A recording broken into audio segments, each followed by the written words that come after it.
Merci à tout le monde. Maintenant, je veux, vraiment, vous accueillir dans cet webinaire très excitant. Notre programme est vraiment très plein, donc nous allons commencer vraiment à l'heure. Tout d'abord, il y aura de l'interprétariat en français, en espagnol et en arabe. Donc vous cliquez sur le globe en bas de votre écran et vous allez trouver les canaux d'interprétariat. Et si vous avez des questions, mettez-les dans, la boîte de questions-réponses. Si vous avez des problèmes de connexion ou avec, l'interprétariat, mettez cela dans, la boîte de conversation normale. Donc nous avons ce, sujet passionnant et beaucoup de personnes sont passionnées par ce sujet et c'est géré par le, si vous voulez, le IFI Core Group, le groupe, de travail IFI Core Group. Il y a eu une série de webinaires, il y a beaucoup de partenaires qui sont impliqués. On remercie les donateurs qui nous soutiennent et qui ont rendu cela possible. Le groupe essentiel de AFI. Et donc il y a beaucoup de volontaires et d'agences nationales et internationales. Il y a, une série de ressources. Vous voyez ça avec les codes QR et vous pouvez tout à fait aller sur ceci. Donc si vous voulez, alimentation des enfants et des petits nourrissons dans les situations d'urgence. Donc c'est vraiment, si vous voulez, une collaboration excitante entre les groupes essentiels de IFI et également le réseau, des, personnes qui se focalisent sur les enfants de moins de 6 ans et les mères qui sont à risque également, l'UNICEF, le réseau du groupe thématique de nutrition mondiale et vous voyez, on veut vraiment, partager les ressources qui sont disponibles, surtout, si vous voulez les problèmes d'alimentation avec, les enfants qui ont des problèmes d'alimentation et les handicaps et on veut vraiment, sensibiliser les audiences, le public avec les problèmes, la langue et sensibiliser de ce qui est possible de faire en situation d'urgence pour les, enfants affectés et également, si vous voulez, pour les donneurs de soins. Donc il y a également, des nouveaux outils qui ont été développés pour prendre des décisions pour les praticiens en situation d'urgence et que vous pourrez utiliser et nous avons également des partages d'expériences avec des experts qui vont répondre aux questions clés. Avec cela, on va commencer avec, un mentimètre, où vous pour, poser des questions. On aura ensuite une présentation rapide sur les ressources disponibles suivie par une, présentation sur les nouveaux outils, également discussion avec le panel et questions et réponses. Donc si vous voulez les présentateurs, d'aujourd'hui, on est le docteur Marco Cherac pour l'école d'hygiène et de médecine tropicale de Londres, Jodine du groupe IFI et Bendy Bork, Linda du siège de l'UNICEF, Maureen nous parlera ainsi que, Parnella. Donc nous allons ouvrir le mentimètre et nous avons j'espère que cette, réunion va vous plaire et qu'on aura beaucoup d'interactions à la fin avec les questions et les réponses et on va ouvrir le mentimètre. Merci beaucoup. Donc c'est Jody ici et pour commencer, on va vous poser quelques questions sur votre niveau d'expérience avec les nourrissons et les jeunes enfants dans un contexte d'urgence.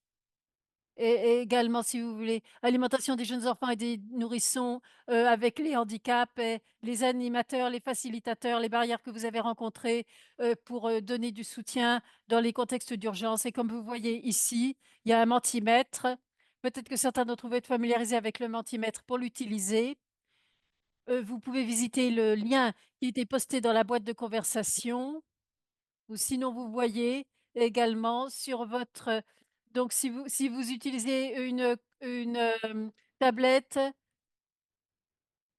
vous avez le navigateur. Si vous allez pas dans la boîte de conversation, vous pouvez visiter, menti.com, pardon, menti.com et pour ent le code aujourd'hui également, c'est 33630365 et si et vous pouvez utiliser également le code, QR que vous avez sur l'écran et pour ceux qui utilisent, la traduction, donc vous pouvez traduire si donc vous pour les premières questions, choisissez l'anglais. Ensuite, pour les autres questions, vous prenez les réponses en arabe, en anglais ou en français. Alors le code de nouveau 33630365 Donc, notre première question, c'est lié au contexte d'urgence. Alors, on sait que dans des urgences, si vous voulez, il y a des barrières, beaucoup plus considérables par rapport à l'alimentation des enfants et des jeunes enfants.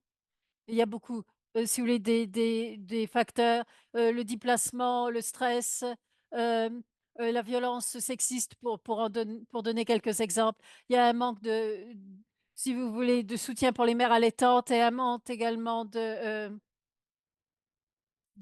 vie privée. Alors, est-ce que vous avez fait l'expérience d'aider, si vous voulez, l'alimentation des jeunes enfants et des nourrissons dans un contexte d'urgence? Alors, de plus de 50 des personnes qui sont présentes à la réunion aujourd'hui n'ont pas d'expérience, si vous voulez, pour, soutenir les enfants et les jeunes enfants et des nourrissons dans les situations d'urgence. Mais on a quand même un bon nombre, plus de 30, qui ont de l'expérience dans les contextes d'urgence pour soutenir l'alimentation des jeunes enfants et des nourrissons dans les situations d'urgence. Donc vous allez voir que ce webinaire va vous donner un contexte utile et on commence à voir les résultats. Donc on va donner à tout le monde encore 1 minute pour, répondre.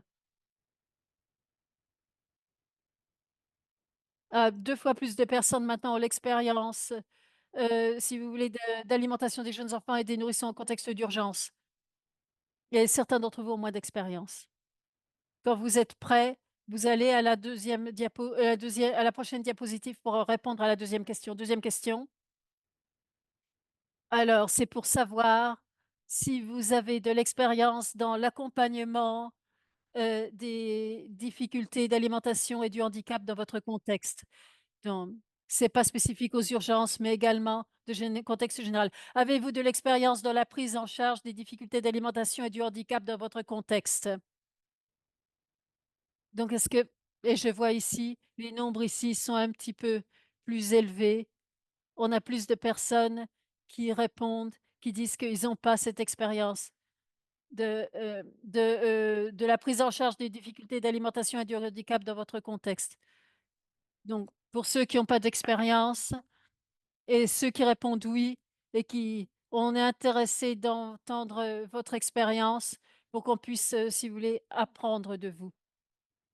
Donc Anna, on attend que les personnes répondent pour passer à la prochaine question. On attend un bon nombre de réponses encore, une fois. Si vous avez des problèmes, pour accéder le Mentimeter, vous allez à menti.com, vous entrez le code et le code c'est 33630365. Vous allez www.menti.com et vous mettez le code. On vous donne encore quelques secondes pour répondre à la question, mais on veut évidemment continuer pour la troisième question parce que c'est là qu'on veut vraiment savoir les barrières et les facilitateurs pour, heu, pour soutenir, l'alimentation des jeunes enfants et des nourrissons, dans les situations d'urgence, alimentation des jeunes enfants et des nourrissons avec des handicaps dans des situations d'urgence. Donc passez à la troisième diapositive. Merci beaucoup pour ceux par qui participent au Mentimeter, c'est vraiment apprécié. Ça, ce que ça nous donne, si vous voulez, on a une idée et ça nous permet également d'entendre vos expériences et d'entendre vos perspectives. La troisième question, alors, c'est si vous voulez alors, pensez-vous pouvoir soutenir, les pratiques de l'alimentation des jeunes enfants et des nourrissons avec des handicaps, dans des contextes d'urgence? Si oui, pourquoi s'il vous plaît? On vous donnera, les éléments facilitateurs dans votre contexte et sinon, faites-nous savoir quels sont les obstacles. Heu et peut-être que vous aurez même des réponses oui et non à donner en même temps. Et d'ailleurs, c'est pas un problème. Mais donnez-nous une, réponse courte oui parce que, non parce que et merci beaucoup pour vos réponses. Jusqu'à présent, ce que je vois ce que je vois sur l'écran ici et je vais lire d'ailleurs des réponses. Oui. Oui, il y a un besoin, si vous voulez, d'orientation claire et les barrières qui ont été identifiées. C'est difficile à cause du manque de financement Et on en a besoin pour les personnes qui ont des besoins supplémentaires. Oui, oui, on est soutenu parce qu'on a une, équipe interdisciplinaire également. Mettez vos réponses en français ou en arabe, également en espagnol, parce que certaines personnes de l'équipe nous aideront à lire ces réponses en français, en arabe ou en espagnol. Elles seront traduites. Donc oui. Ah oui, il y a un point qui a été soulevé ici.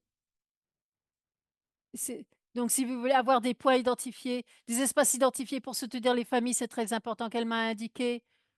Ils sont pas entièrement préparés, ils ont besoin de renforcement des capacités et je vois, la formation, le forma quand il y a de la formation, le soutien est possible.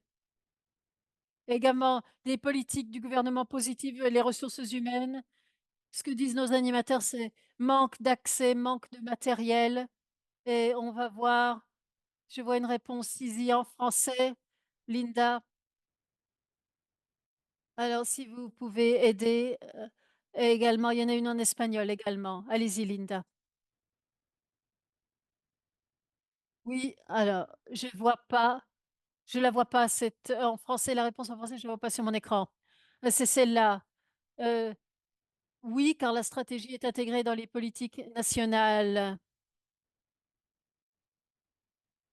Oui, car la stratégie est intégrée dans les politiques nationales. Excellent. Oui, d'avoir évidemment des que ce soit intégré dans les politiques nationales, c'est évidemment un facilitateur très important. Vous voyez celle qui est en espagnol? Ah oui, je la vois. Alors les sensibilités personnelles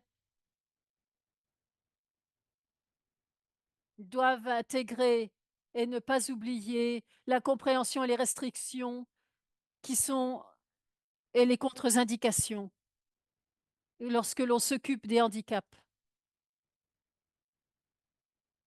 Oui, merci beaucoup. Et il y a beaucoup d'informations. On identifie, donc il y a des facilitateurs et des barrières. La bonne formation, l'importance de la bonne formation, donc si vous voulez, l'accès à, de la formation adéquate pour les donneurs de soins, inclusion, des handicaps, spécifiquement pour les programmes d'alimentation des enfants, la disponibilité des ressources adaptées aux enfants avec des handicaps. Donc on voit, si vous voulez, une claire direction ici. Ce que demandent les personnes, donc des orientations claires. Et bien sûr, également de la formation si vous voulez, qui soit, si vous voulez, sur place, sous la main, à portée de la main. Donc ce qu'on va faire également, il y a encore d'autres réponses, donc merci beaucoup, beaucoup à tout le monde pour avoir indiqué vos barrières et les facilitateurs ici. Je sais qu'en espagnol, je sais que dans les pays, si vous voulez, c'est clair, heu, c'est très important d'avoir des politiques et des orientations incorporées dans les politiques, hem, mais ils ont besoin d'orientation claire, de lignes directrices claires. Donc on va terminer ici. Merci beaucoup pour votre participation à notre exercice Menti et maintenant, je donne la parole à Linda, à UNICEF. Elle va continuer avec la présentation. Merci beaucoup à tous. J'attends une seconde pour avoir, les diapositives. Merci de donner, l'opportunité d'être ici dans ce webinaire vraiment excitant. C'est super si vous voulez de lire les contributions. Je m'appelle Linda et je suis spécialiste de la nutrition avec l'UNICEF, au siège de l'UNICEF ici à New York et si vous voulez, je fais partie, si vous voulez, de l'unité, nutrition précoce de l'enfant et de la petite enfance et je vais parler évidemment de la, nutrition, l'alimentation des jeunes enfants et des nourrissons qui ont des handicaps et des difficultés et j'ai des bonnes, nouvelles par rapport aux contributions. Les ressources existent et j'espère que nous pourrons en partager quelques-unes. Donc, je vais expliquer ces donc je vais vous effectuer cette présentation, je présenterai des ressources. Après, je donnerai la parole à Maureen qui nous présentera de nouvelles ressources.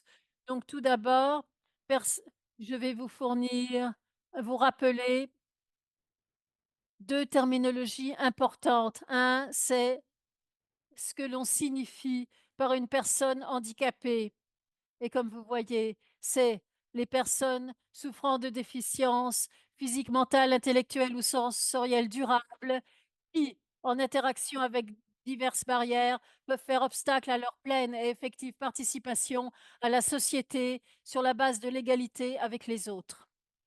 Et ensuite, quand on parle d'inclusion des personnes handicapées, c'est le processus qui garantit que toutes les personnes handicapées jouissent pleinement de leurs droits et libertés fondamentaux pour participer pleinement et efficacement à la vie de leur famille, sans entrave, heu, sur la base de l'égalité avec les personnes non handicapées. Et je vous encourage à découvrir plus de définitions sur le dossier, de d'alimentation, pour les personnes qui sont en situation de handicap. Pourquoi est-ce qu'on est ici? Comme vous avez tous indiqué, heu, on a identifié la question de l'exclusion. L'exclusion, c'est un problème et donc l'inclusion, surtout l'inclusion des enfants, sous tous les aspects, doit être une priorité pour nous tous et donc globalement, on a montré que 1 sur 10 enfants dans le monde souffre d'un handicap. Ces enfants qui ont des handicaps sont bien sûr plus vulnérables et ils vont très certainement plus souffrir d'autres, problèmes, d'autres maladies, mais toutes les formes de malnutrition, quand on parle d'émaciation, si vous voulez, et donc si vous voulez et de retard également. Et donc, sous cela, si vous voulez, renforce, sur l'existence de ce lien entre la malnutrition et les handicaps des enfants également. Les handicaps des enfants et la malnutrition et voyez si ce cycle que l'on doit, briser. Surtout, surtout que prochaine diapositive, dans des situations d'urgence. Et comme Jodine, nous l'a a co commencé à nous proposer ce sujet, c'est que la proportion d'enfants avec des handicaps est plus élevée dans les situations d'urgence. Ils sont beaucoup plus marginalisés et exclus. Donc l'importance de s'assurer que les interventions qui sauvent la vie et donc alimentation des jeunes enfants et des nourrissons dans des situations d'urgence sont vraiment inclusives. Et que quand on parle donc on parle, si vous voulez, d'être inclusif. Quand on parle d'alimentation des jeunes enfants et des nourrissons dans des situations d'urgence, faut inclure ceux qui sont handicapés et je vais vous parler du groupe de travail sur l'inclusion des personnes handicapées et c'est un groupe qui travaille pour s'assurer qu'on ait une réponse inclusive, si vous voulez, de l'alimentation des jeunes enfants et des nourrissons et qui, en situation de handicap, qui sont bien inclus et donc on va vous donner on va vous dire à quoi on a donné la priorité dans cette tâche pour s'assurer que les praticiens qui sont en première ligne dans les situations d'urgence sont équipés pour améliorer les résultats de nutrition des alimentations des jeunes enfants et des nourrissons, heu, qui ont des handicaps et des difficultés pour s'alimenter dans les situations d'urgence. Donc ce groupe de travail, sur, le handicap, s'assure que les ressources sont disponibles pour, les répondeurs en situation d'urgence et je partage ici la page du groupe et je vous encourage évidemment à vérifier ces ressources essentielles. Vous voyez sur l'écran, donc il y a 3 captures d'écran.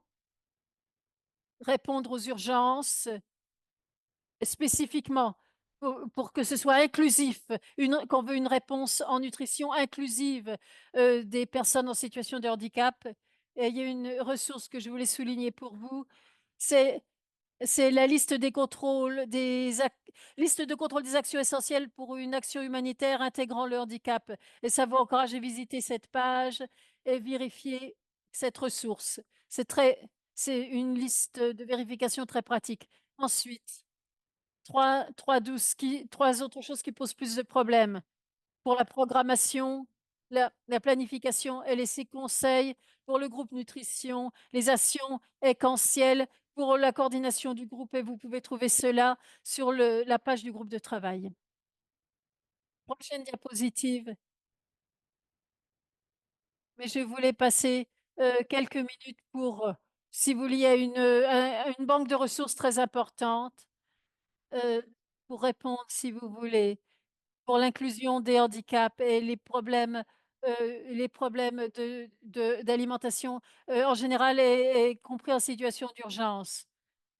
Donc si vous voulez, cette banque de ressources, si vous voulez, elle est développée par heu, USAID, donc si vous voulez, c'est vraiment le projet phare, multisectoriel. Ça a commencé en 2018 jusqu'à la fin de l'année dernière. C'était GSI et depuis le début de cette année, l'UNICEF à transférer, si vous voulez, la banque sur la plateforme et la gère et donc vous voyez ici le lien et je vous encourage à regarder cette banque de ressources parce que c'est vraiment un dépôt des ressources essentielles pour répondre aux difficultés d'alimentation et également inclure, si vous voulez, le handicap dans les programmes de nutrition. Oh, Linda, on a perdu Linda? Non, non, je suis là. Vous m'entendez? Oui, oui, on vous entend, super. Donc, les ressources, si vous voulez, dans la banque de ressources, un peu de détails ici. C'est dans 5 sections. Vous voyez sur l'écran les 5 rues. Identifier les difficultés d'alimentation, les gérer. Également, la page a des caractéristiques supplémentaires. Vous pourrez regarder par différents domaines techniques. Vous pouvez trouver également les images quand vous visitez, la banque d'images de IYCF, IYCF Alimentation des jeunes enfants et des nourrissons. Quand vous regardez le lien, en fait, naviguez la banque d'images de, IYCF parce qu'il y a beaucoup d'autres, bases de données d'images que vous pouvez utiliser pour le développement, inclusif du handicap avec cette banque de ressources. Je voulais souligner également certaines ressources qui sont dans la banque. C'est, un guide pratique, de, soins de santé pour s'assurer, de l'accès à la nutrition qui est inclusive du handicap. Également, le guide de pratique, si vous voulez, de soins sûrs avec une approche, une démarche sur, les soins sûrs et une ressource, qui est récente. Ça a été lancé un petit peu plus tôt cette année. Alors si vous voulez, c'est le dossier, si vous voulez, communautaire, sur l'alimentation des jeunes enfants et des, nourrissons pour les qui a inclusion des enfants qui ont des difficultés, d'alimentation et accéder ce lien en tant que ressource communautaire. Et une autre ressource très récente si vous voulez.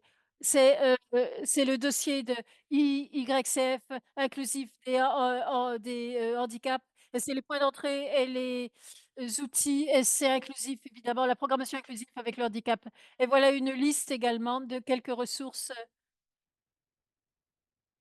que le groupe de travail sur le handicap ont trouvées. Cela existe. Bon, cela dit, il y a toujours des défis pour répondre aux besoins et bien sûr il y avait ce besoin de développer un outil qui combine les ressources essentielles et donne, heu si vous voulez, une feuille de route pratique pour répondre aux besoins à l'alimentation des enfants et des nourrissons qui ont des handicaps, en plus, si on est en situation d'urgence, si vous voulez. Donc le développement de cet outil, Maureen va en parler et avec cela, prochaine diapositive, j'espère d'avoir partagé ces ressources et le travail qu'effectue le groupe. Ça va prévenir, l'exclusion, assurer l'inclusion et maintenant je donne la parole à Maureen.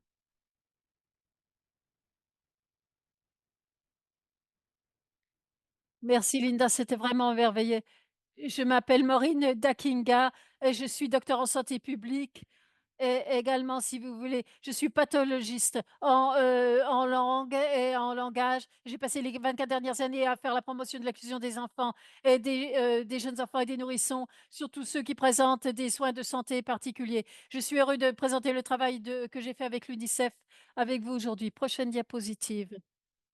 Donc le but, si vous voulez, de ce projet, en général, c'est de, prévenir, si vous voulez, l'émaciation et l'autre forme de malnutrition, répondre aux besoins nutritionnels et atténuer la mauvaise nutrition pour s'assurer que la nutrition dans des situations d'urgence, pratique soutient tous les enfants, y compris les jeunes enfants, les nourrissons avec des handicaps et je me focalise vraiment sur la réponse, la prévention et également les composants de l'atténuation dans les contextes d'urgence.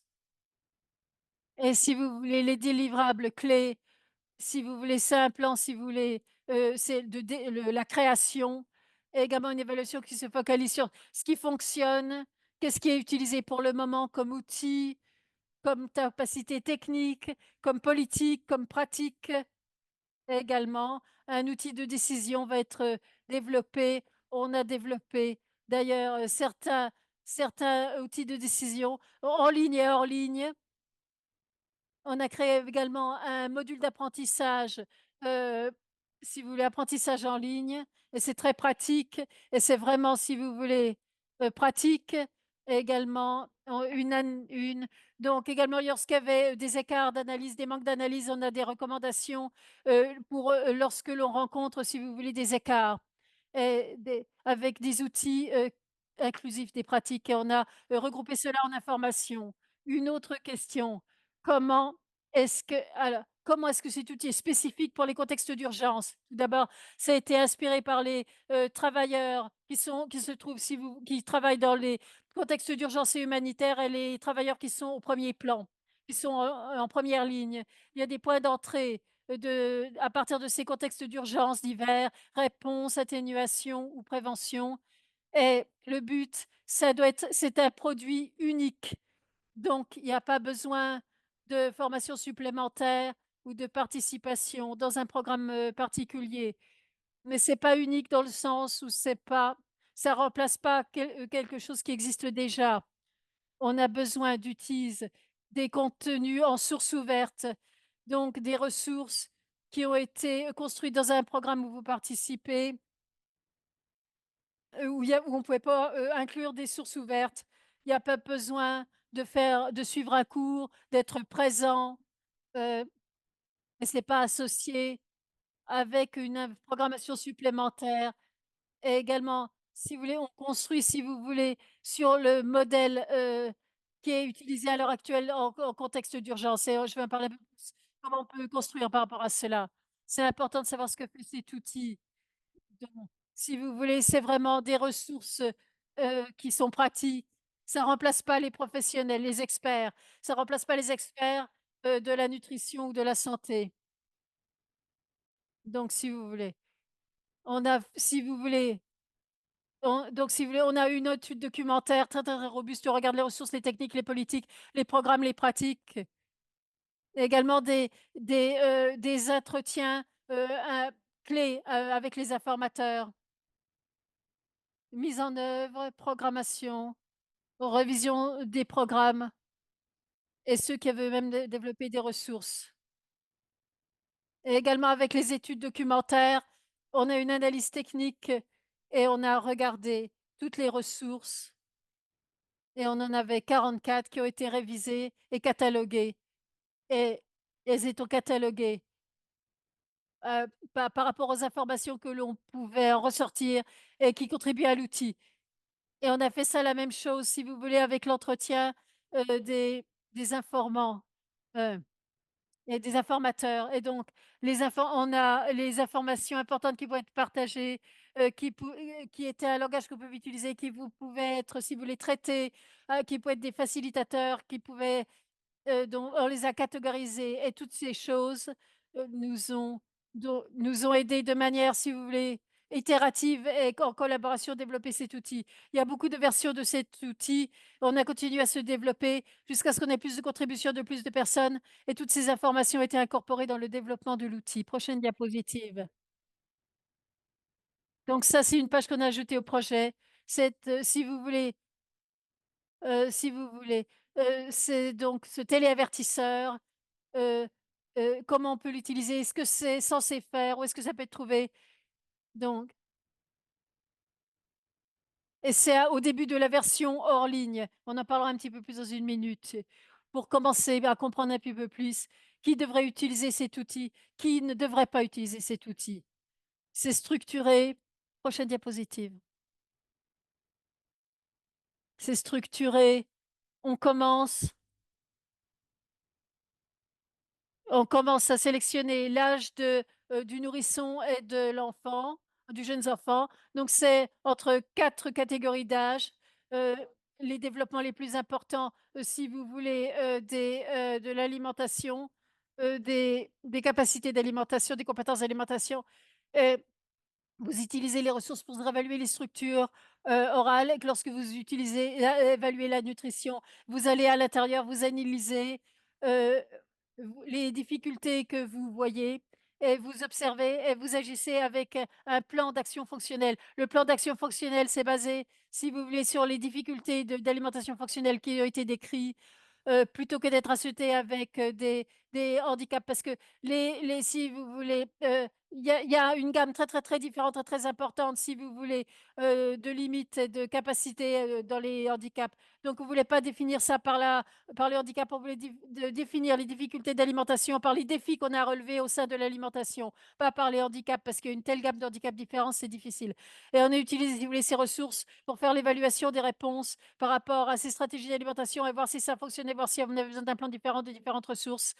Et et et on a et où est-ce qu'on intègre vraiment ces enfants, les enfants en contexte d'urgence et les jeunes enfants, les, heu, les enfants avec des besoins de santé, des besoins de santé particuliers, des handicaps. On sait qu'ils ont un risque très, très, très élevé d'avoir besoin d'autres soutiens. Donc on vous allez voir comment ça pourrait être intégré dans d'autres programmes. Prochaine diapositive. Maintenant, voilà la vidéo et c'est une démonstration de cette version hors ligne.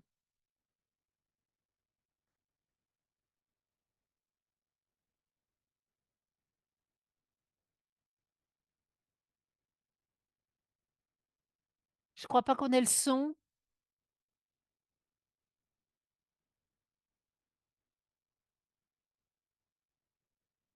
Pardon, vous entendez pas le son? Non, j'entends pas le son.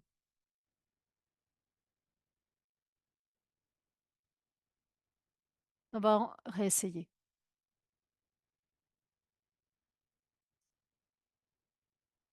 Alors, une fois que vous avez téléchargé le PDF, vous aurez la table du contenu et vous appuyez sur, démarrer pour sélectionner, l'âge de l'enfant et au but de cette démonstration, on va, si vous voulez, aller, 6 à 11 mois complets.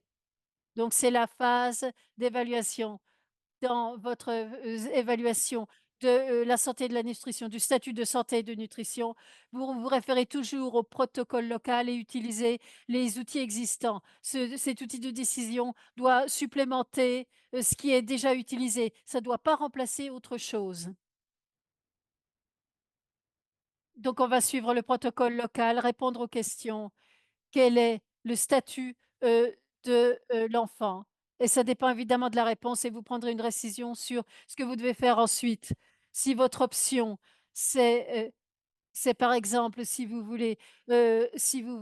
par exemple, hem si c'est sévère, vous utilisez pas cet outil. Vous allez vers le protocole national de la nutrition et vous allez vers le, prochain hôpital. Mais par contre, si l'enfant a une malnutrition, aiguë, non compliquée ou modérée, dans ce cas-là, vous pouvez l'utiliser.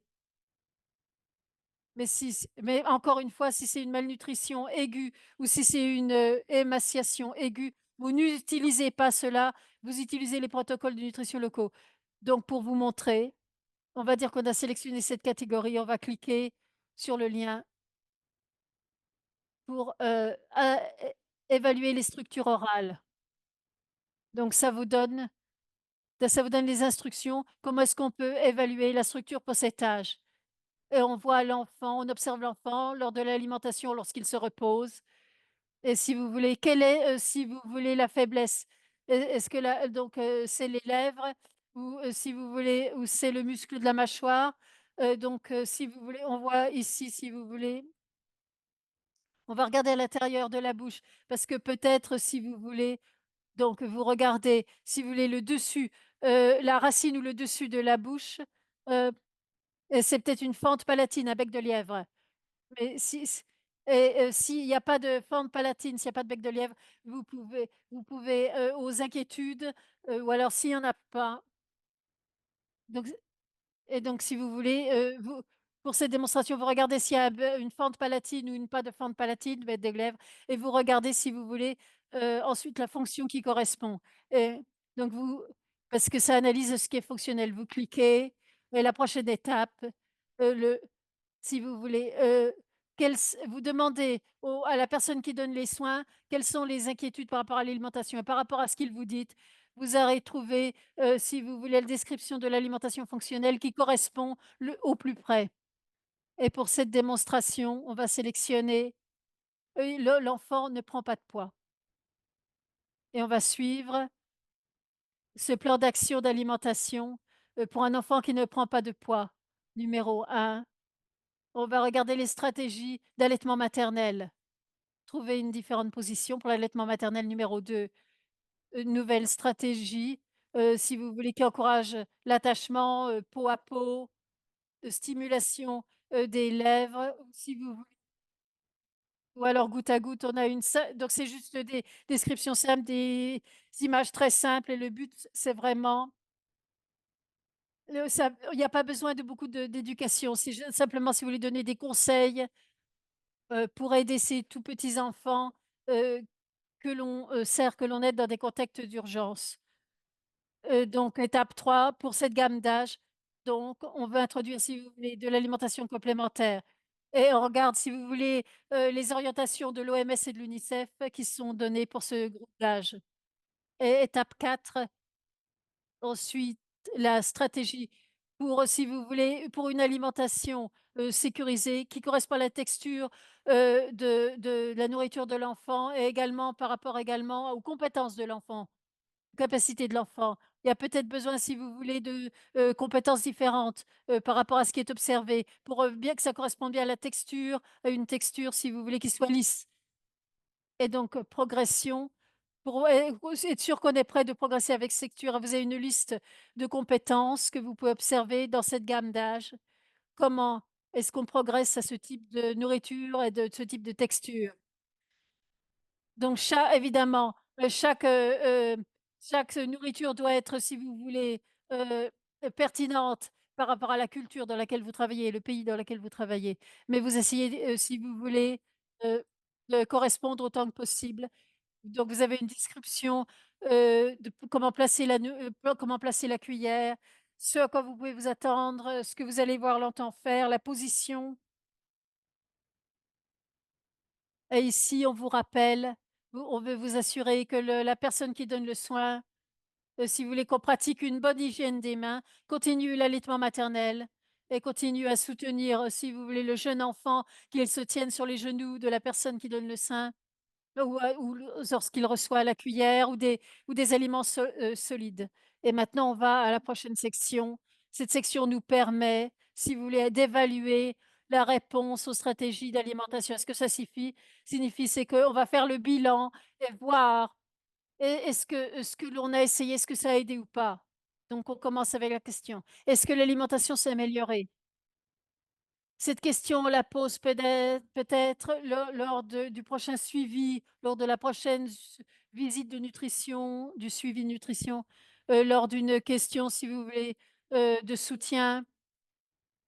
Si vous avez des séances d'alimentation maintenant, dans un moment, vous pouvez poser à la question ici. Est-ce que l'alimentation s'est améliorée? Et si la réponse c'est oui, dans ce cas-là, on continue ce plan d'action et on va à la prochaine étape. Si la réponse est non, va falloir revenir ces protocoles locaux, surtout s'ils ont des malnutritions aiguës sévères et que c'est compliqué.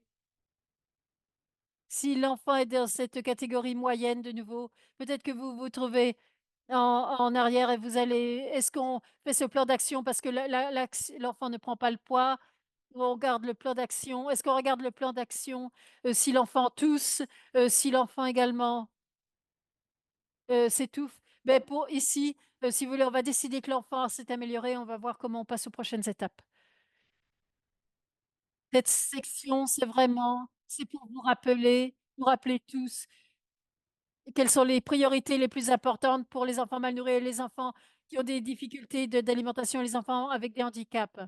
Donc il y a des ressources ici qui nous montrent où est-ce qu'on peut obtenir des produits ou des technologies spécifiques qui peuvent aider. Peut-être que, par exemple, si vous voulez un type, de tasse, de gobelet, un gobelet modifié qui aide l'enfant à manger de la nourriture solide et ce qui est important, on veut vraiment encourager, les officiers de pays qui coordonnent de se mettre en lien avec les efforts humanitaires pour avoir simplement, si vous voulez, se baser sur les ressources qui existent et pas uniquement se baser sur la réactivité. S'engager avec la communauté, transfert de cash par exemple, développement de l'enfance précoce, heu heu, également, WASH également, l'eau, assainissement, hygiène et cetera.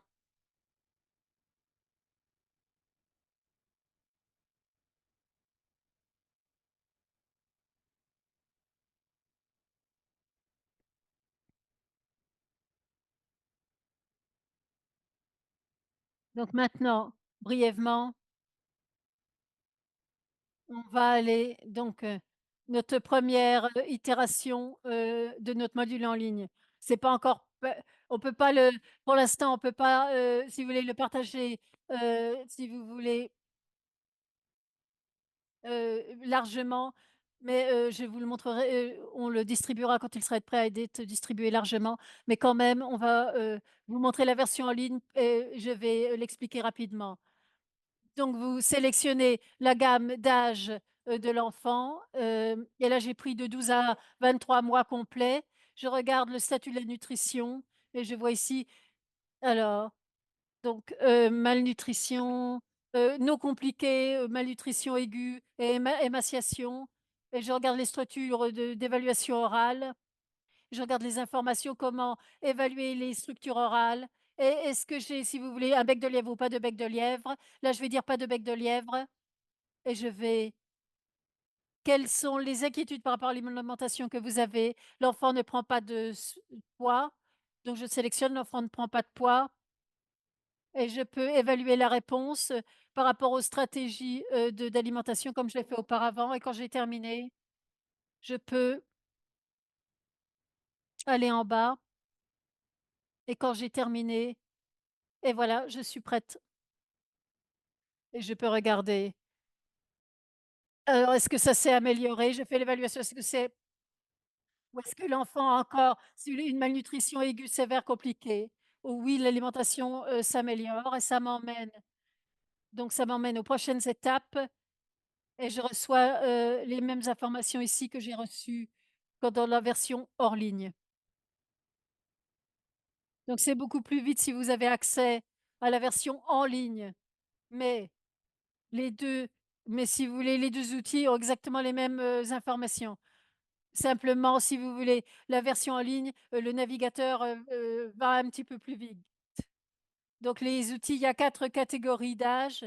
Donc, il y a c'est en ligne et hors ligne. Ça répond à la gamme de difficultés d'alimentation fonctionnelle. Je voulais démontrer, si vous voulez, me focaliser sur, l'outil et les difficultés, si vous voulez, d'alimentation. Mais si vous avez un bec de lièvre, à quoi ça ressemble?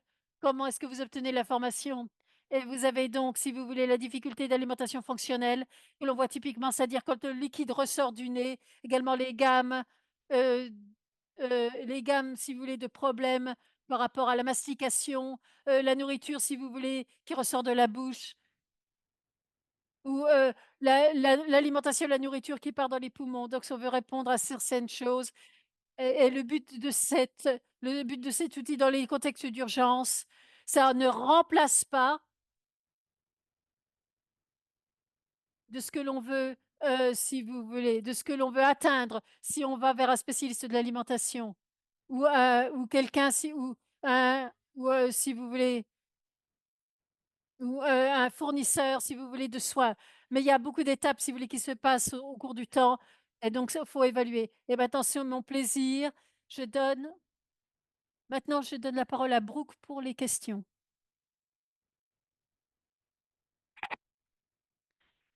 Merci Maureen. On a quelques questions qui sont ressorties dans le question-réponse. Ah, est-ce que l'outil est-il disponible dans d'autres langues?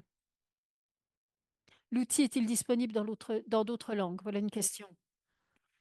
Maureen, vous savez, l'outil pour l'instant est en anglais et peut-être je pourrais partager un petit peu plus pour qu'il soit il y a un plan si vous voulez que pour peut-être qu'il soit disponible dans différentes langues, mais ça dépendra comment fonctionne le site web. Linda, vous pouvez répondre ça? Je peux, bon, bien sûr, c'est une conversation qui s'applique à beaucoup d'outils qui sont développés, où vous auriez un outil générique, et ça dépend du contexte et les utilisateurs. Évidemment, ce sera traduit. Donc, d'habitude, il y aurait des adaptations régionales, traductions, mais ça dépend du contexte.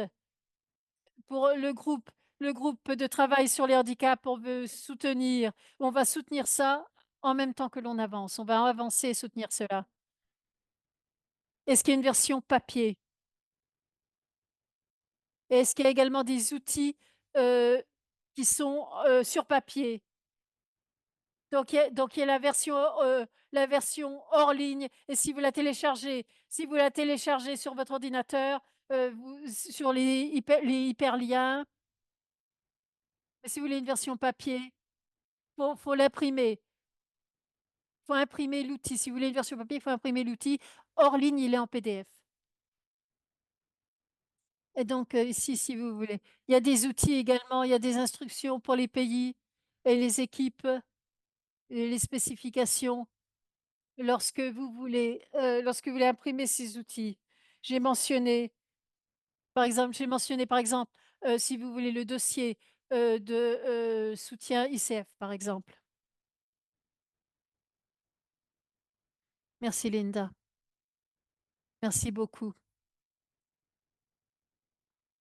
Donc, question spécifique. D'après ce que je comprends, cet outil, c'est pour les enfants qui ont de la malnutrition aiguë, mais mais ceux qui ont des difficultés, si vous voulez, d'alimentation sans malnutrition aiguë et sans émaciation. Donc, je sais que vous utilisez évidemment les orientations locales, mais d'après mon expérience, on n'a pas souvent ce genre de cas. C'est une bonne fondation sur laquelle on peut se baser. Dans un monde parfait, si vous voulez, ces stratégies, ce seraient des stratégies, ce serait préventif, ce ne serait pas en réponse. Mais plus l'outil sera utilisé, plus les personnes seront familiarisées avec elle. Et ils trouveront que on peut utiliser l'outil et utiliser les plans d'action d'alimentation pour les enfants qui ne sont pas encore mal nourris ou qui ne sont pas encore dans cette catégorie.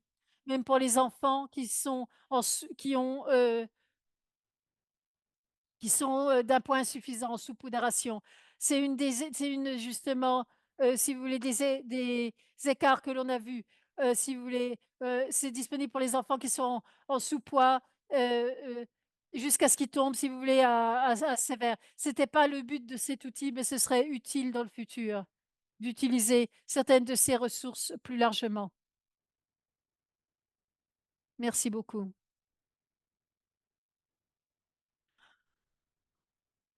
Donc, on va passer à la discussion des conférenciers. Je suis sûre qu'il y aura des questions supplémentaires auxquelles vous pourrez répondre. On a des questions qui sont venues auparavant quand vous étiez tous en train de vous enregistrer et également des questions qui sont arrivées lors du webinaire.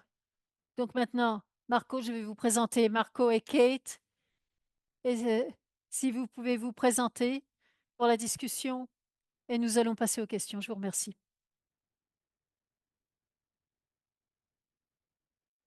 Bonjour monsieur, bonjour tout le monde, pardon. Je suis Marco Carac, je suis, de l'équipe, pardon, je suis de l'école, tropicale, londonienne et je travaille évidemment sur la malnutrition, sévère, surtout avec un focus particulier sur les enfants de moins de 6 mois et donc école de médecine tropicale de Londres et donc Kate Miller, je suis, la spécialiste de l'handicap et de, la nutrition. Et également pour, améliorer, l'alimentation et la nutrition des enfants, qui n'ont pas de soins de famille, permanents et également les enfants handicapés. Je suis tellement heureuse d'être ici, je vous remercie. Merci beaucoup. On va commencer avec les questions qui sont arrivées. Ray, vous voulez nous expliquer? Merci beaucoup. Oui, donc une des questions que nous avons, c'est: quelles sont les recommandations pour, les becs de lièvre? Où est-ce qu'on peut trouver des outils pour cela?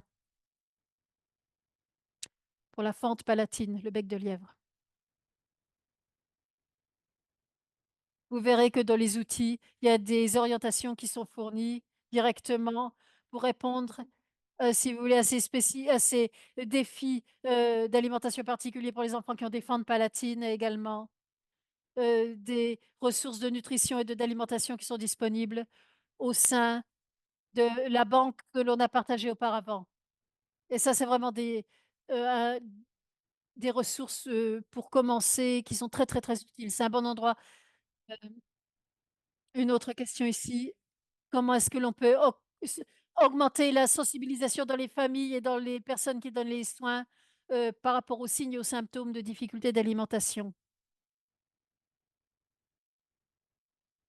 Donc donc donc je vais répondre. Bon, je pense donc renforcer notre sensibilisation en tant que fournisseur de services, heu, si vous voulez des signes et des symptômes, si vous voulez des difficultés d'alimentation, reconnaître ces signes et les reconnaître de manière précoce et fournir. Si vous voulez, donner beaucoup de conseils de soutien, aux fournisseurs de soins, parce qu'ils donnent les soins, donc ils doivent être capables de s'apercevoir lorsque, les, enfants, si vous voulez, luttent sur des problèmes et répondre à ces mais si vous voulez, ils savent que les familles généralement savent que leurs enfants sont différents des frères, des sœurs, des enfants de la communauté. Les parents savent ce que quelque chose ne va pas, mais c'est comment fonctionnent les soins de santé, et c'est là, si vous voulez. Malheureusement, ils savent que s'ils vont près des, prestataires de soins de santé, d quelquefois, il y a pas grand-chose qui se passe et c'est pour ça, si vous voulez, cet outil, si vous voulez Heu, si vous voulez, il est là pour les éc lorsqu'il y a des écarts, et ça transforme la dynamique. Si vous voulez, ils sont pas à la maison à s'asseoir, à s'inquiéter, ils savent qu'il y a quelque chose qui va pas et on veut pas non plus qu'ils n'aillent pas, chercher de l'aide parce qu'ils pensent que rien ne va se passer.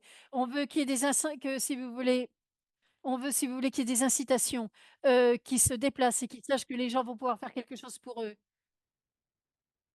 On a des questions spécifiques, si vous voulez, je vais commencer avec la question pour Marco. Quel est le statut, si vous voulez, du handicap, si vous voulez, dans les orientations de l'OMS, pour 2023.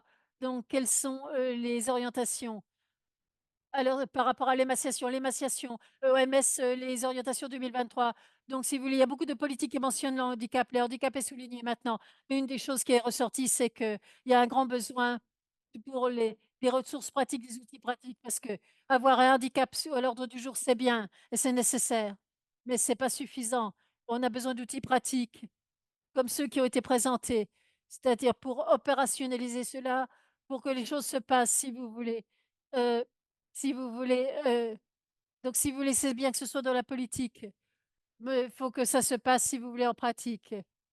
Donc si vous voulez, c'est important que dans les séminaires de partager ces outils avec les autres, Niki et les autres personnes également, et pour que ça se passe vraiment sur le terrain et en première ligne.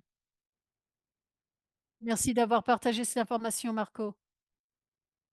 et c'est bien de toute façon qu'il y ait que c'est bien que l'OMS, si vous voulez, mentionne, le handicap dans leurs orientations de 2023. Pour le Et comment est-ce qu'on peut soutenir les enfants avec des difficultés d'alimentation et les handicaps quand on travaille dans un contexte où il y a pas d'outils ou d'équipements? Vous savez, beaucoup d'autres choses peuvent être faites pour les travailleurs de première ligne. Et ça exclut pas le besoin, si vous voulez, d'investir, dans si vous voulez mais que ça reste pratique, mais on peut moi toujours évidemment, si vous voulez investir dans les capacités, dans les compétences, évidemment, faut donner la priorité à la sûreté. Ça doit être en sécurité, ça doit être efficace, dans, risque minimum, par exemple, lorsque l'on aspire, que par exemple le liquide ou l'alimentation n'aille pas, si vous voulez, dans la voie aérienne. Dans la voie respiratoire, pardon, la voie respiratoire, donc que ce soit un plaisir, donc la sécurité, c'est prévenir les risques, réduire les risques, que les enfants, par exemple, si vous voulez, s'étouffent ou aspirent. Également discuter, les signes des difficultés d'alimentation et les signes et les symptômes de l'aspiration. Ça peut être simple, comme par exemple lorsque l'enfant, si vous voulez, lorsque l'enfant, si vous voulez, l'enfant, sa figure change de couleur, il a les yeux qui pleurent, le nez qui coule, congestion, il s'étouffe et encourager ou donner besoin de positionner les enfants, heu, qu'ils se tiennent droit le plus souvent possible, que vertical, droit le plus souvent possible. Soins individualisés, c'est critique. Chaque besoin a besoin de quelque chose de différent, mais en général c'est vertical, en général, c'est une, position de sécurité pour les enfants. Donc si vous les utilisez des coussins, des serviettes pour que l'enfant se voit en vertical et si vous voulez, c'est pour donner la priorité à la sécurité et également, on veut donner la promotion, faire la promotion heu si vous voulez, de l'alimentation adaptée, réactive. Surtout les enfants qui ont des handicaps, qui auraient peut-être pas les compétences de communication à cet âge.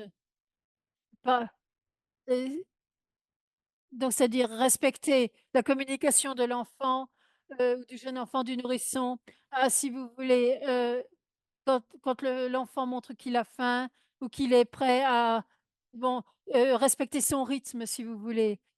Et si vous voulez être, et ne pas faire de mal, ne pas faire de mal et également regarder l'enfant dans les yeux et avoir un contact œil à œil, heu et ne pas forcer l'enfant à manger également. Comprendre les dangers qu'il y a à forcer un enfant à manger et les changements doivent être lents.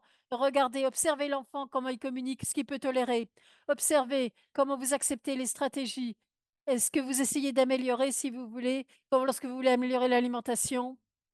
Regardez l'enfant, qu'est-ce qui fonctionne? Cet enfant individuel et le donneur de soins va savoir également que quand l'enfant, indique qu'il a terminé, il faut vraiment, respecter le fait que l'enfant indique qu'il a terminé. Ce qui semble ne pas fonctionner pour eux, je sais qu'il y a besoin d'un accès supplémentaire aux outils, aux produits, à l'équipement et il y a également des ressources si vous voulez, dans les contextes d'urgence, je sais que c'est faisable. Il y a des opportunités d'être créatif. Pour répondre aux besoins individuels de l'enfant, vous pouvez, modifier les ustensiles coumains. Donc par exemple, si vous voulez des couvertures, des coussins pour la position. Essayez d'être créatif. À quoi est-ce que vous avez accès pour, soutenir les besoins individuels de l'enfant? Et si vous voulez un exemple, si vous voulez, quelles sont les compétences que vous amenez autour de la table? Je vais vous dire brièvement ce qu'on a fait avec, Save the Children dans le Somaliland. Plutôt, si vous voulez, on a conçu, si vous voulez, une formation inclusive du handicap pour soutenir les enfants de moins de 6 mois et leurs mères et un des objectifs premiers, c'était, si vous voulez, les, travailleurs de première ligne appliquent aussi leurs connaissances, leurs compétences à la population. Oui. Heu, avec lesquels ils étaient les moins familiarisés. Ils avaient eu beaucoup, beaucoup de formations, par exemple, la position pour l'allaitement maternel et donc la formation, si vous voulez, comment est-ce que j'applique, les compétences que j'ai à des enfants avec des handicaps? Donc comprendre. les défis spécifiques et s'assurer que le travail qu'ils, qu'ils effectuent inclut une population avec laquelle ils se sentaient peut-être moins à l'aise, hein, ou peut-être avec laquelle ils étaient moins familiarisés, mais qui fait partie tout à fait partie de chaque population dans le monde entier. Maintenant, je vous redonne la parole. Merci d'avoir partagé votre expérience. Je suis sûre que ceux qui travaillent en contexte d'urgence, c'est le public, si vous voulez, trouvera que c'était vraiment que c'était utile, que c'était informatif. Alors, quels résultats sont, si vous voulez, heu sont pertinents par rapport à la mesure, pour, mesurer le succès de programmation de handicap? Alors, le quand on prend du poids, c'est une manière de mesurer, mais qualité de vie également. Qualité de vie, comment est-ce qu'on peut améliorer, les choses pour l'enfant, mais également pour les donneurs de soins, et ça peut être de manière informellement, des programmes, par des enquêtes, des discussions avec les donneurs de soins lorsqu'ils ont accès au programme également.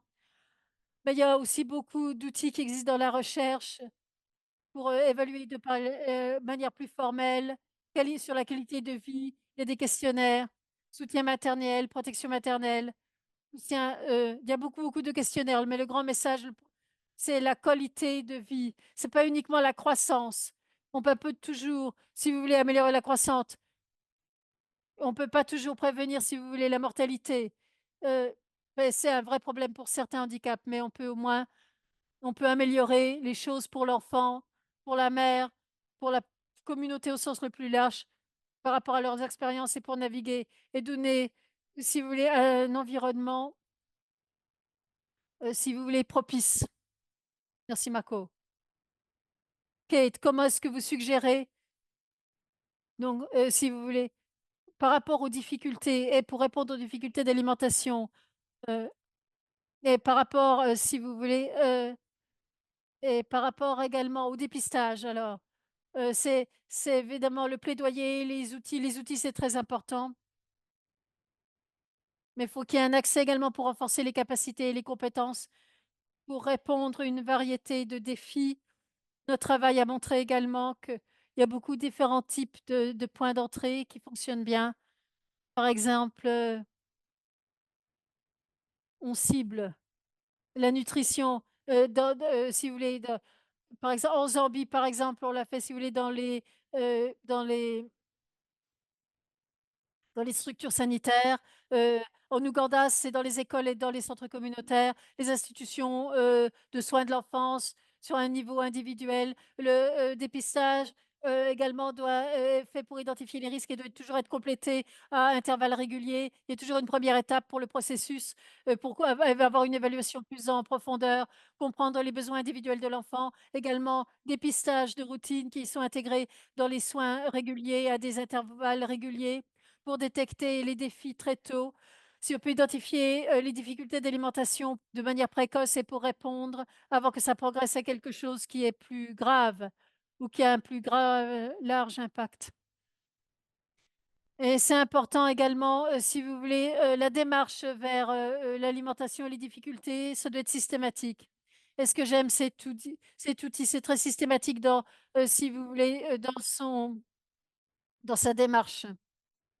Donc si vous voulez parce que l'alimentation, c'est plusieurs fois par jour, mais c'est un processus complexe et donc, si on est systématique sur la manière dont on regarde les défis qui vont nous aider à identifier où est-ce qu'on doit effectuer des changements? Et je crois que chez les enfants et les nourrissons, ce qui rend l'alimentation, si vous voulez, ce qui rend cela, difficile, c'est que c'est une co-occupation. Parce que c'est-à-dire, c'est l'enfant et la personne qui donne les soins, c'est une occupation pour les 2 personnes et le succès évidemment dépend, des compétences, de la mère, du père, de la grand-mère, de l'enfant, du nourrisson. Lorsqu'on fait des programmations d'intervention, des programmes, c'est important de garder à l'esprit, à quel point les difficultés d'alimentation sont communes, donc pour cibler, si vous voulez, il faut vraiment avoir un plan en place pour soutenir les nourrissons et les enfants qui ont, des difficultés d'alimentation. C'est sûr que les enfants qui ont des handicaps Ou les enfants qui ont, des difficultés d'alimentation vont faire partie de vos programmes, ça c'est évident. Et on veut vous aider à être préparé à répondre à leurs besoins. On veut pas être réactif, on veut vraiment essayer d'être préventif. Merci d'avoir partagé cette information. On a du temps pour encore une question chacun. Donc Marco, vous diriez quoi? Quelles sont les priorités? Quelles sont les questions, de priorité de recherche pour, améliorer les résultats des enfants qui ont des problèmes sous-jacents? Donc les questions de recherche, mais les méthodes de recherche, est-ce que et si vous voulez par rapport au groupe d'orientation de l'OMS, c'est, les études d'intervention. Donc on a beaucoup d'expériences, de bons programmes, mais c'est important également d'avoir des interventions, de les tester. Comment ça fonctionne? Qu'est-ce que est-ce que ça fonctionne? Comment ça fonctionne? Ça nous aide ça nous aide à affiner si vous voulez, parce que des fois, il y a la théorie, il y a le papier, mais c'est pas toujours, efficace en pratique. Donc il y a peut-être des choses que l'on peut affiner pour avoir faire une différence, transformative. Mais si vous voulez dans les essais comparatifs, on sait pas ça. Et les décideurs également, heu, si vous voulez les décideurs politiques également, des fois c'est un peu dur si vous voulez de justifier de dépenser des ressources, il faut ces investissements sur un sujet vraiment important pour cela. Et il faut des données meilleures pour l'intervention, pour les essais et pour, complémenter tout ça. Également les économiques. Donc si vous voulez, c'est vraiment important sur le plan social. La faisabilité, l'accessibilité, la b qui et c'est évidemment, c'est un sujet, qui est demandé, on en a besoin. Les familles, les communautés ont besoin également. Les travailleurs de services de la santé, doivent, montrer que c'est faisable, que c'est acceptable et c'est donc évidemment. Donc de la théorie on veut passer de la théorie à la, pratique à, la mise en œuvre et c'est vraiment ce dont on a besoin. Merci, merci de souligner ces, domaines clés. Et Kate, quel type de, programmes de nutrition sont d'habitude plus inclusifs, d'enfants avec, handicap? Les programmes doivent inclure les handicaps des enfants et doivent être planifiés et conçus. Et ça doit être vraiment ça c'est évident qu'il y a des enfants qui auront des handicaps ou des difficultés d'alimentation. Il faut pas être dans la réaction, il faut être, vraiment dans la prévention. Ouais, ou alors d'avoir, si vous voulez, d'avoir une démarche, si vous voulez, jumelle. C'est-à-dire, que les services, heu, si vous voulez que les services principaux répondent aux besoins des enfants avec les handicaps, qu'on renforce les systèmes pour que, que les services indiqués puissent répondre à ces besoins spécifiques particuliers. Également, soutien de l'allaitement maternel, mais renforcer cela pour s'assurer que les travailleurs de première ligne sont équipés pour répondre aux besoins des enfants, qui, prennent le sein, et qui ont ces problèmes. Beaucoup de choses peuvent être faites, mais avoir accès à ces ressources, de manière créative va aider, les travailleurs qui sont en première ligne et tout en recherchant les opportunités, les politiques, les financements qui rendent nos services plus inclusifs. S'assurer que les personnes qui, conçoivent nos programmes sont beaucoup plus inclusifs, que ce soit si vous voulez, que ce soit si vous voulez, ouais, que ce soit, intégré de manière générale, que ce soit intégré également, que ce soit dans le cadre, de la responsabilité, aligner ça sur les mouvements des droits des personnes handicapées. Merci beaucoup d'avoir partagé votre expérience et également pour vos, réponses, attentionnées et je repasse à Brooke. Bon, donc maintenant on a des questions-réponses ouvertes. J'ai une question. Je vais, résumer quelques questions, par rapport au handicap, un peu plus large.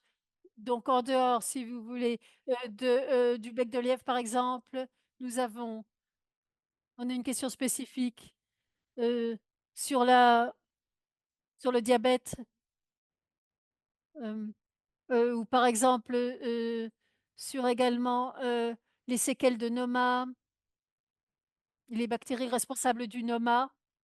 Alors le Noma, si vous voulez, c'est quelque c'est vrai donc les bénéfices d'une intervention précoce sont vraiment là. Donc si vous voulez, mais malheureusement souvent, quand on s'aperçoit de cela, c'est très avancé et c'est pas toujours possible de le traiter parce qu'on ne comprend pas toujours quelle est la bactérie qui cause, les séquelles de Noma ou qui sont responsables du Noma. Mais mais le mieux, c'est que ce soit, si vous voulez, identifié à un stade très précoce parce que et les travailleurs de la santé, si vous voulez, les personnes savent qu'il y a quelque chose qui n'est pas juste, mais si vous voulez, quand ils posent la question, il faut vraiment qu'elle soit soutenue. Et quelles sont les organisations locales qui peuvent aider? Heu, il y a des organisations spécialistes qui sont disponibles dans le monde entier, mais si vous voulez, faut qu'on ait des conversations avec, les programmes de nutrition, de santé, heu, bien avant que le patient arrive.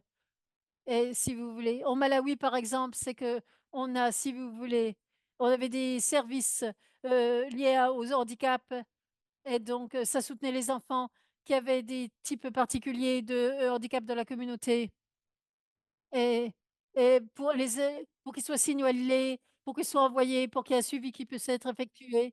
En résumé, si vous voulez savoir quels sont les autres services, si vous voulez.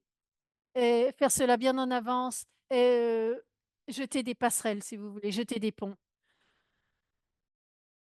Une autre question, dans le contexte de crise de sécuritaire dans un contexte de crise sécuritaire, donc on fait des enquêtes pour connaître la culture, d'alimentation, la vulnérabilité, pour connaître leurs besoins d'alimentation et une fois qu'on a identifié le type d'alimentation qui affecte la communauté, c'est notre première étape donc.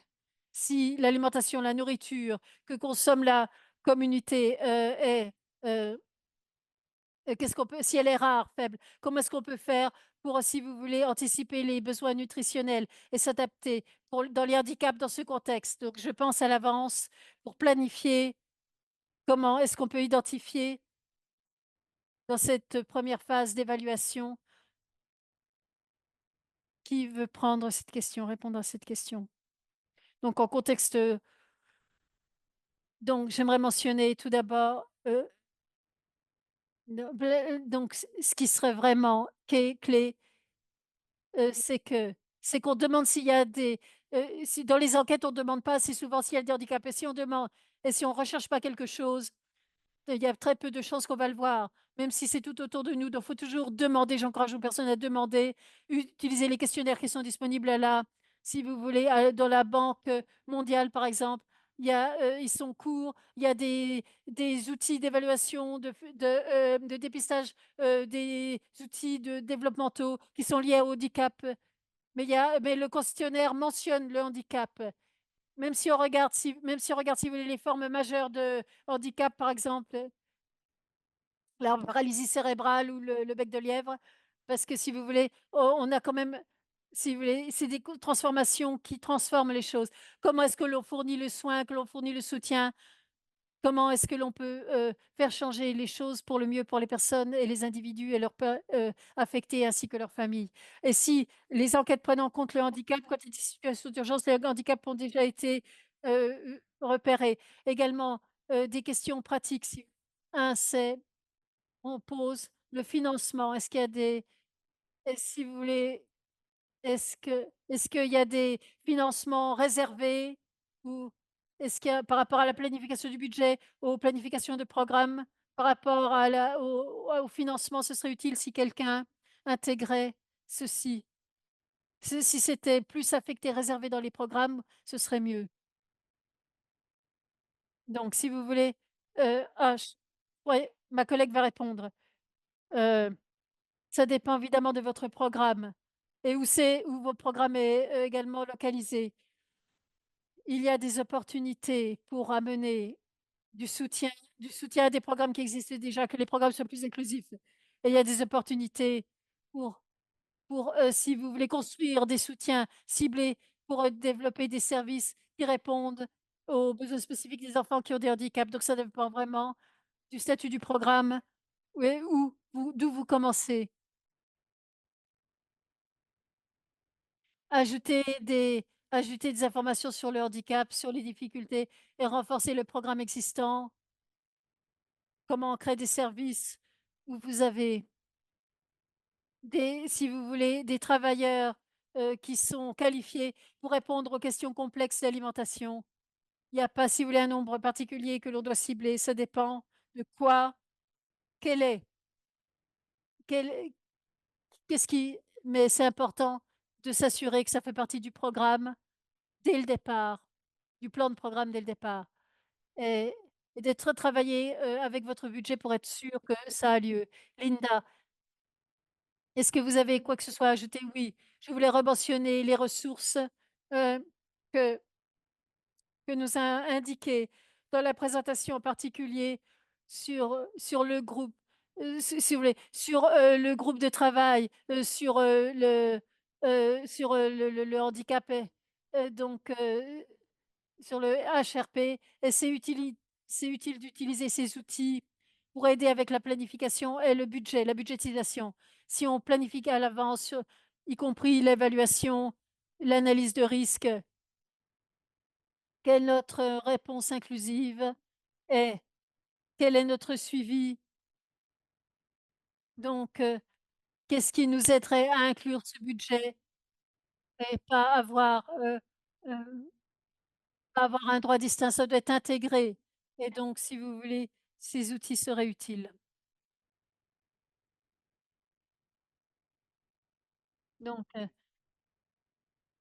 si vous voulez, il y a pas de programme séparé, indépendant.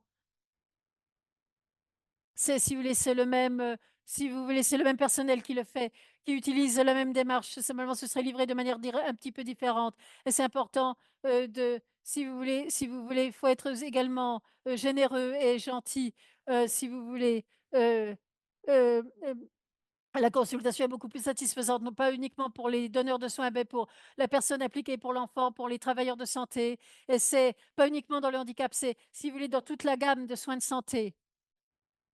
Il y a beaucoup, si vous voulez, de compétences qui font que ce soit un succès. Par exemple, avoir de l'empathie, bonne communication, communiquer, pas parler aux gens, communiquer, écouter les gens, identifier quelles sont leurs inquiétudes, les questions qu'ils ont à poser. C'est gratuit et ça transforme pas, cet aspect des soins et de la programmation, mais ça transforme, si vous voulez, tous les aspects. C'est transversal, si vous voulez. Ça transforme tout ce que l'on essaie de faire dans la communauté de soins, au plus large du terme et il y a la formation et la formation, c'est vraiment important et le coût est minime et c'est un lien avec, d'autres questions, donc si vous voulez par rapport à la formation, peut-être qu'on peut mettre des liens dans la boîte de conversation pour que les participants peuvent, si vous voulez, regarder ces formations qui sont disponibles. Et la dernière question, avant que je donne la parole à Niki, il y avait des questions sur, si vous voulez, les enfants qui ne montrent pas de prise de poids, le statut nutritionnel, des jeunes enfants. Est-ce qu'il y a des tableaux, des références ou des valeurs qu'on peut utiliser pour la prise de poids ou pour ou si vous voulez pour la capacité motrice, développement des capacités motrices? Heu, oui, il y a beaucoup. Il y a beaucoup, si vous voulez, il y a beaucoup de tableaux, spécifiques au handicap, par exemple, si vous voulez, beaucoup de graphiques, de tableaux disponibles, mais ça peut être très compliqué. Tout d'abord, si vous voulez, par exemple, un enfant, par exemple, qui a, si vous voulez, un handicap de vision, c'est très différent, par exemple, d'un autre enfant qui aura un bec de lièvre. Il y a des les handicaps sont très différents les uns des autres, donc il faut déjà prendre en compte quel est le type de handicap dont on parle. De, en tant que règle, ils vont pas, croître aussi bien que les autres enfants. Donc c'est pas uniquement de gagner du poids, c'est la qualité également de vie, la qualité des soins, c'est-à-dire qu'ils avancent à leur rythme qui est approprié pour eux et lorsque l'on continue, si vous voulez, et qu'ils soient pas mis de côté, surtout pour les responsables de programme. Ne pas, si vous voulez, ne pas les écarter, ne pas les abandonner. Si tous les enfants n'atteignent pas, si vous voulez, n'ont pas il y a pas s'il y a pas, si vous voulez, s'ils ne gagnent pas le poids que l'on espérait, ou si vous voulez, parce que les enfants, parce que quelquefois les jeunes enfants, les nourrissons ne sont pas inclus dans les programmes parce que si vous voulez, les chiffres sont mauvais.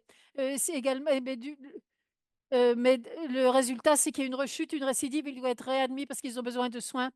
Donc si vous voulez, si on a il y a des analyses et si on pouvait les analyser séparément et regarder les enfants sans handicap et avec handicap, mais la qualité vraiment, c'est se focaliser sur la qualité des soins, la qualité de vie.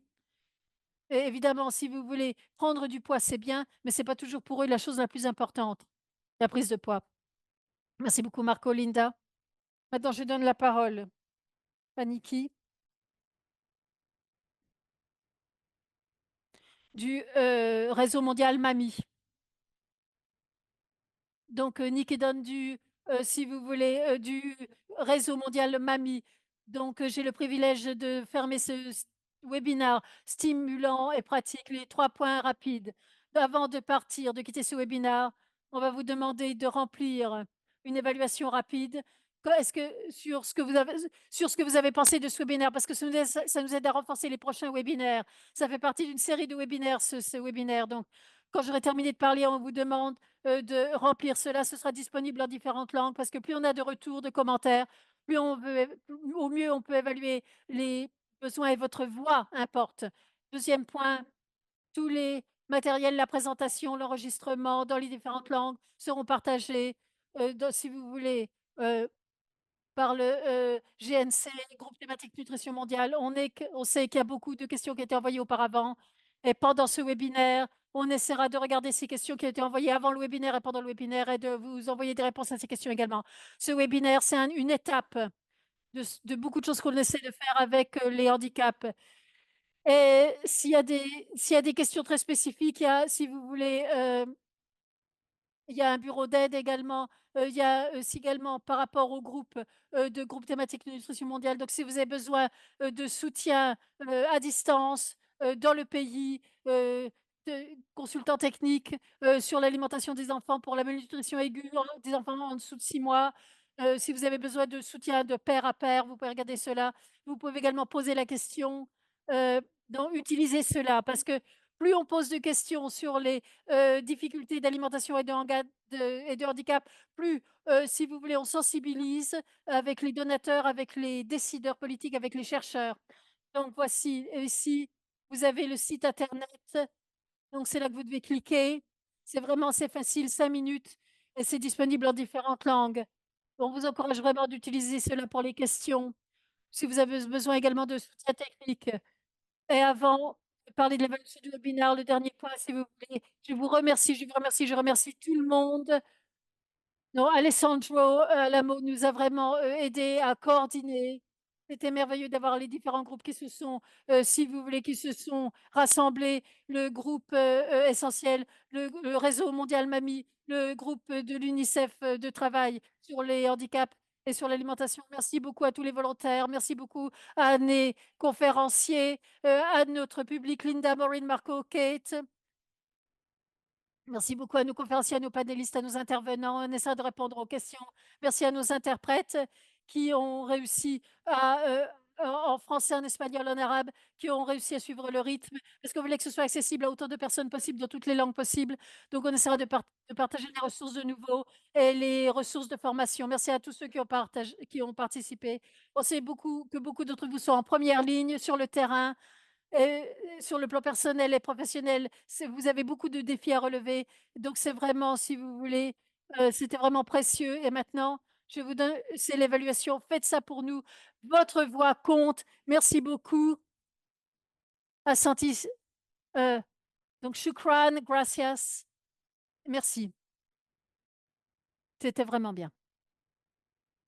Maintenant, vous ouvrir le webinaire d'évaluation.